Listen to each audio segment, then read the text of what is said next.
मैं सिर्फ ये बताना चाहती हूँ कि हल्का NA 166 से मैंने इलेक्शन लड़ा और जितना फस्तायत भरा इलेक्शन था और जिस तरह इलेक्शन कमीशन सहूलतकारी कर रहा था, इस तशद्दुद की, इस वायलेंस की, और हमसे एक फ्री एंड फेयर इलेक्शन को छीना जा रहा था, उसकी कोई मिसाल नहीं मिलती। हमने एप्लीकेशंस जमा कराई, हमने हाई कोर्ट में रिट पिटिशनें डाली, हाई कोर्ट ने हमारे लिए स्टैंड लिया, हमारे पेपर्स एक्सेप्ट किए, वरना इलेक्शन कमीशन के जो लगाए हुए आरओज़ थे, और वो इस अदालत से ही अप्रूव हुए हुए आरओज़ थे, उन्होंने कोई कसर नहीं छोड़ी इस इलेक्शन को बर्बाद करने में। अब जो नुक्ता है, जिस तरह तमाम मेरे कोलीग्स ने बात की, मेरा ये ख्याल है और रिक्वेस्ट भी है अपने चीफ जस्टिस साहब से, और मुअद्दबाना रिक्वेस्ट है कि इसको अपनी बेइज्जती मत गर्दानिए। ये आपसे सिर्फ एक साइल की या एक पिटिशनर का ये जो राइट है, उसके तौर पे ये बात की गई थी जो हमारे नियाज़ुल्लाह नियाज़ी साहब ने की थी कि बराए मेहरबानी ऐसे तमाम जो बेंचेज़ हैं या ऐसे तमाम केसेस हैं जहाँ पर चीफ जस्टिस साहब मौजूद होते हैं, उससे माज़रत कर लें और दूसरे जजेस को दें ताकि एक फ्री एंड फेयर तरीके से तमाम कार्रवाई आगे चले। इलेक्शन कमीशन के किरदार पे बात की, मुझे ज़्यादा बताने की ज़रूरत नहीं, बिल्कुल रोज़े रोशन की तरह यहाँ हो गया है। इलेक्शन कमीशन ऑफ पाकिस्तान नहीं, पार्टी बन के वो हमारे खिलाफ केसेस कर रहा है। भला कभी आपने सुना है, कहीं दुनिया में हम रहते हैं, हम आइसोलेशन में नहीं रहते। पाकिस्तान जुपिटर जैसे किसी सियारे पे अलग से कोई दुनिया जगह नहीं है।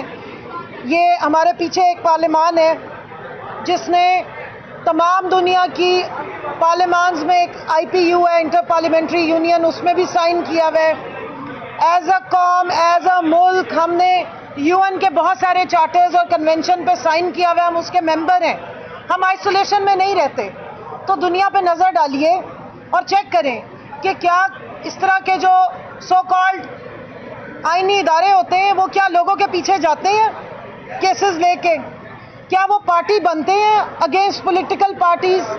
याद रखिएगा कि सुप्रीम कोर्ट में case election commission of Pakistan बतौर पार्टी लेकर आया था और हमारा बल्ला ना देने का, इंट्रा पार्टी को डिस्क्रेडिट करने का case election commission of Pakistan supreme court में लेकर आया था।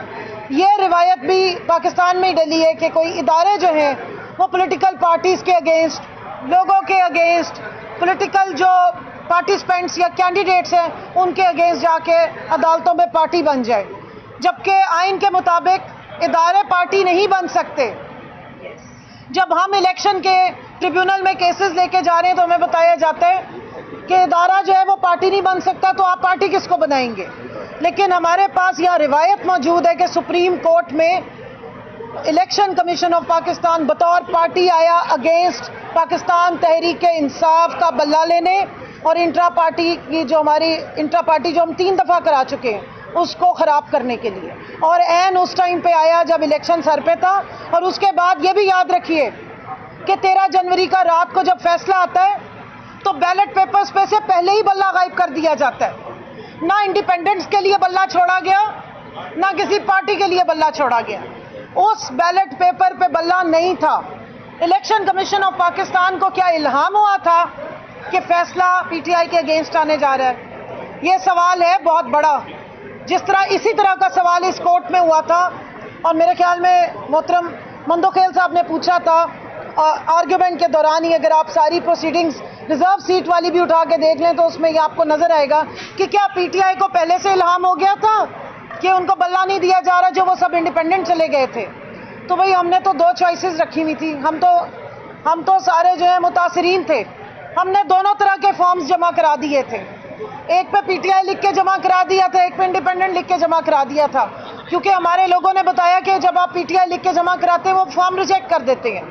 लेकिन मैं सवाल यही पूछूंगी कि क्या इलेक्शन कमीशन ऑफ पाकिस्तान को पहले से मालूम था कि बल्ला नहीं मिलने वाला? और उससे भी बड़ा सवाल पूछूंगी, राजा रियाज को अगस्त में ही पता था कि हमें बल्ला नहीं मिलने वाला? राजा रियाज को अगस्त में पता था, 1 साल पहले अगस्त में पता था कि पाकिस्तान तहरीक इंसाफ 2024 के इलेक्शन में नहीं होगी। तो इसको फिर अब हम क्या कहें? फिर मैं वड़ैच साहब जो है हमारे सुहेल वड़ैच साहब, मैं भी वड़ैच हूँ, उनका एक जुमला ही निकाल लेती हूँ। ऐसे मौक़ों पे कहा जाता है तो क्या ये खुला तजाद नहीं है? फिर अब इसी बात पे आगे थोड़ा सा सिर्फ इतना कहूँगी यहाँ आर्ग्यूमेंट हुआ, चीफ जस्टिस साहब ने ही आर्ग्यूमेंट किया कि हमने आइन पे चलना है, जस्टिस नहीं आइन देखना है। मैं सवाल पूछना चाहती हूँ, पाकिस्तान के आइन में कौन सी ऐसी शिक है जो आवाम को इंसाफ देने से रोकती हो? आइन बनाया इसलिए जाता है कि आवाम के साथ इंसाफ हो सके। और ये जो हमारे केसेस हैं, ये स्टोलन मैंडेट के केसेस हैं, ये आइसोलेशन में आप नहीं चला सकते। मेरी रिक्वेस्ट है, इमरान खान साहब की पिटीशन को उठा के क्लब करें, पहले पूरे इलेक्शन की छानबीन करें, आपको हमारी पिटीशंस का जवाब मिल जाएगा, आपको स्टोलन मैंडेट फॉर्म 45 का भी जवाब मिल जाएगा, आपको रिजर्व सीट्स का जवाब भी मिल जाएगा। वापस जाएं 13 जनवरी और उससे भी पीछे जाएं, जब हमने फॉर्म जमा कराए थे, उधर से आप इन्वेस्टिगेशन शुरू करें, देखें कि क्या हुआ पाकिस्तान में। आइन के मुताबिक इंसाफ दें, हम इंसाफ लेने आए हैं। हमें आइन की शिकें याद है जुबानी, हम मेंबरान पार्लियामेंट रहे हैं, हमें आइन याद है अच्छी तरह, लेकिन हम जब आइन बनाते हैं तो इसलिए बनाते हैं कि आवाम को इंसाफ मिले। सो लिहाजा मैं सिर्फ इतना कहना चाहती हूँ, it is about justice but it is not about only chief justice. Thank you. आज आजमा भी आज चले, मैं 2 मिनट में बात कर लूंगा। ये बात सुन ले, भाई की बात सुन लीजिए। चले, थैंक यू।